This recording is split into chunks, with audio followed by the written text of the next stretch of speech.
বিসমিল্লাহির রহমানির রহিম। Hello everyone, আসসালামু আলাইকুম। তোমাদের ক্লাস নবম, দশম এবং বোর্ড পরীক্ষার্থী যারা এসএসসি পরীক্ষার্থী রয়েছে, তোমাদের জন্য ইংলিশ ফার্স্ট পার্টের খুবই গুরুত্বপূর্ণ একটি স্টোরি নিয়ে কথা বলবো, ঠিক আছে?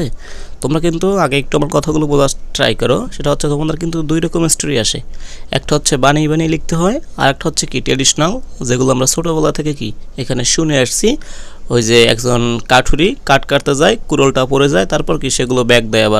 আবার একটা সোনার হাঁস থাকে, সেটা প্রতিদিন ডিম দেয়, কিন্তু কৃষকটা কি লোভে পড়ে সেটাকে একদিন জবাই করে, মানে সবগুলো ডিম একত্রে বের করার জন্য, কিন্তু সবগুলো কি হারিয়ে ফেলে। আবার ওই যে কিং মিডাস আছে, ঠিক আছে, তিনি যে এখানে স্বর্ণ বা গোল্ডের আশা করে সব সময়। এরকম যে স্টোরিগুলো আছে এগুলো হচ্ছে ট্র্যাডিশনাল, এগুলো ছোটোবেলা থেকে শিখে আসছি, এগুলো ফিক্সড, মানে যেভাবে আমরা শুনে আসছি সেভাবে লিখতে হবে। আর একটা স্টোরি হচ্ছে তোমাদের ক্রিয়েটিভ, মানে নিজ থেকে সৃজনশীল, ঠিক আছে, নিজ থেকে বানিয়ে বানিয়ে লিখতে হয় আর কি। তো তোমাদের হচ্ছে ওই যে ট্র্যাডিশনাল, যেগুলো আগে বলছি, যেগুলো আমরা জেনে অভ্যস্ত, সেগুলো থেকে এই যে বানিয়ে বানিয়ে লিখতে হয়, সেটা কিন্তু আমাদের বোর্ড পরীক্ষায় বেশি আসে। এরকম একটা অ্যানালাইসিস ভিডিও আমার কিন্তু দেওয়া আছে, তোমরা চাইলে দেখে আসতে পারো, ঠিক আছে, বিগত 10 বছরের। সেখানে কিন্তু এই যে বানিয়ে বানিয়ে স্টোরিগুলো বেশি এসেছিলো, এবং সেগুলো তোমরা দেখতে পারো কোনগুলো বেশি এসেছিলো। সেটার ধারাবাহিকতা আজকে তোমাদের একটা স্টোরি দেবো। এটা দেখো, যশোর বোর্ড 2025, দিনাজপুর 24, ঢাকা 23, কুমিল্লা 20 সালে এসেছিল। বুঝতে পেরেছ? আরও একটা কনসেপ্ট ক্লিয়ার করো, সেটা হচ্ছে কি এখানে 24 সালে আসলে যে 25 সালে আসবে না, 25 সালে আসলে যে 26 সালে আসবে না, এই ধারণাটা সম্পূর্ণ ভুল করে দাও, ঠিক আছে? কারণ কি এখন গতবারের প্রশ্ন এবারেও রিপিট হয়, যার প্রমাণ হচ্ছে এরকম আরও শত শত প্রমাণ আমি দেখেছি যখন আমি বোর্ড কোয়েশ্চেন অ্যানালাইসিস করেছি আর কি। আচ্ছা ঠিক আছে, এটা কীরকম দেখো, এটা অনেক শিরোনামে থাকতে পারে, আমি তোমাকে বিষয়গুলো একটু আস্তে আস্তে বুঝিয়ে বলতেছি। দেখো, on day A boy of class, মানে এই অংশটুকু তোমাদের দেওয়া থাকবে আর কি, ঠিক আছে, তোমরা তো জানো আর কি। তারপর তোমাকে বাকিটা একটা টাইটেল দিয়ে কমপ্লিট করতে হবে আর কি। আচ্ছা, on day boy of class 10, এই যে ক্লাস 10-এর একজন বালক আর কি, ওয়াজ গোয়িং টু স্কুলে যাচ্ছিল।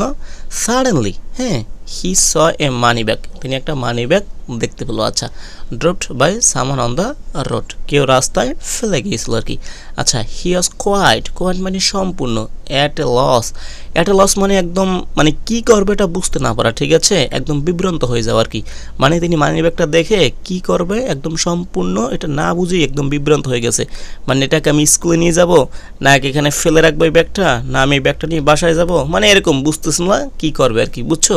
এইটুকু প্রশ্নের অংশে দেওয়া ছিল। তারপর এরকম ডট ডট ডট ডট থাকবে। তো এখানে আমি অনেকগুলো টাইটেল দিয়ে রেখেছি, এখন তুমি এটা দিতে পারো। হ্যাঁ, honest is the best policy.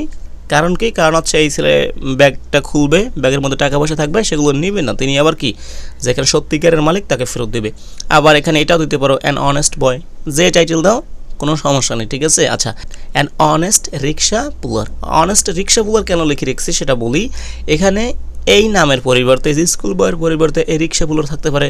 এই রিক্সা পুলার, তিনি এখানে রিক্সা নিয়ে বের হয়েছে, হঠাৎ করে রাস্তায় একটা মানি ব্যাগ দেখতে পেলো, এবং তিনি কি করবে বুঝতে না পারে এখানে ব্যাগটা ওপেন করলো, তারপর সেখান থেকে একটা কার্ড পেলো, তারপর মালিককে ফোন করলো, ঠিক আছে, এইরকম শিরোনামে আসতে পারে এবং এসেছে। তো তুমি সেমভাবে লিখবে এখানে, ঠিক আছে, এখানে স্কুল বয় যেটা আর কি, এবং রিক্সা পুলার, অথবা এখানে স্কুল বয়ের জায়গায় স্কুল গার্ল, যে থাকুক, একদম সিম্পল একজন মানুষও যদি একটি ব্যাগ পায়, যেভাবে প্রসেসটা, তিনি থানায় নিয়ে যাবে, বা এখানে ব্যাগটা খুলবে, ব্যাগের মধ্যে যদি কোনো কার্ড পায়, ফোন নাম্বার পায়, সেখানে কল করবে, সেই বিষয়গুলোই তো এখানে অনেক শিরোনামে আসতে পারে। তুমি ভয় পাবে না, তুমি কিন্তু এটাই লিখে দেবে, ঠিক আছে।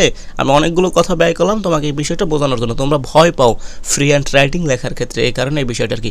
আচ্ছা যাই হোক, এই টাইটেলগুলো দিয়ে তুমি এখান থেকে শুরু করবো। দেখো, যেটা আমি বলে দিলাম, এই যে হি ওয়াজ কোয়াইট অ্যাট লস, তিনি একদম এখানে হতবুদ্ধ হয়ে গেল, কি করবে তিনি বুঝতে পারল না আর কি। আচ্ছা, তারপর কি করছে দেখো, he did not know what to do with the bag, তিনি ব্যাগটা দিয়ে কী করবে তিনি এটা বুঝতেছিল না আর কি। আচ্ছা, তারপর অ্যাট ফার্স্ট, শুরুতে হি থট, তিনি ভেবেছিল, অফ টেকিং ইট হোম, এটা বাসায় নিয়ে যাবে ব্যাগটা আর কি। বাট সুন, খুব শীঘ্রই আর কি, হি চেঞ্জড হিজ মাইন্ড, তার এখানে এই সিদ্ধান্তটা পরিবর্তন করলো বা মনটা পরিবর্তন করলো, না এটা বাসায় নেওয়া যাবে না আর কি।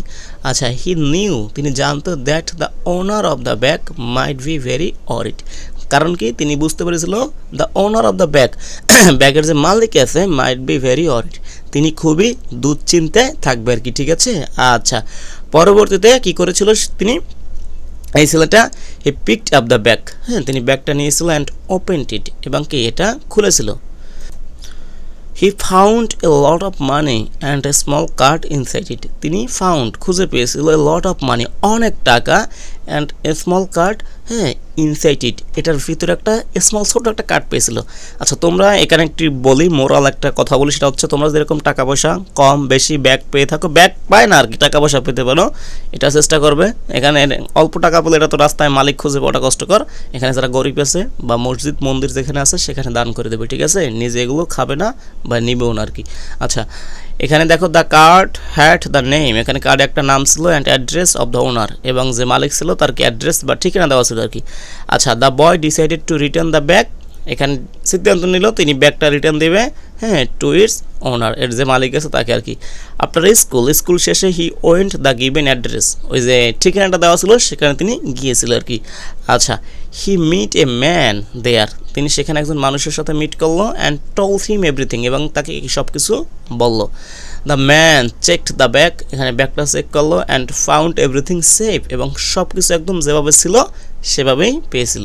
হি বিকেম ভেরি হ্যাপি, তিনি এখানে খুবই খুশি হয়েছিল and thanked the boy warmly, এবং খুবই উষ্ণভাবে এখানে বালকটাকে ধন্যবাদ জানিয়েছিল আর কি। আচ্ছা the man wanted to give some money, কিছু টাকা ওকে দিতে চেয়েছিল অ্যাজ এ রেওয়ার্ড, পুরস্কার হিসাবে, but the boy refused it politely, কিন্তু তিনি কি ভদ্রভাবে সেটা রিফিউজড করছে, প্রত্যাখ্যান করছে আর কি ছেলেটা, যে না টাকাটা লাগবে না, আমি আমার দায়িত্ব পালন করেছি আর কি।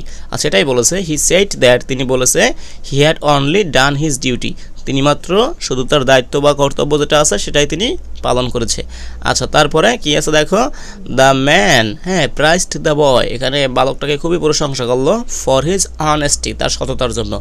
The boy returned home happily, তিনি এখানে বাসায় ফিরে এসেছিল খুবই খুশি হয়ে, উইথ এ পিসফুল মাইন্ড, একটা শান্তি পূর্ণ মন নিয়ে। আমরা জানি ভালো কাজ করলে আমাদের মনটা শান্ত হয়, শান্তি পায়, সেভাবেই কি এই বালকটা এই ভালো কাজটা করে ফিরে এসেছিল।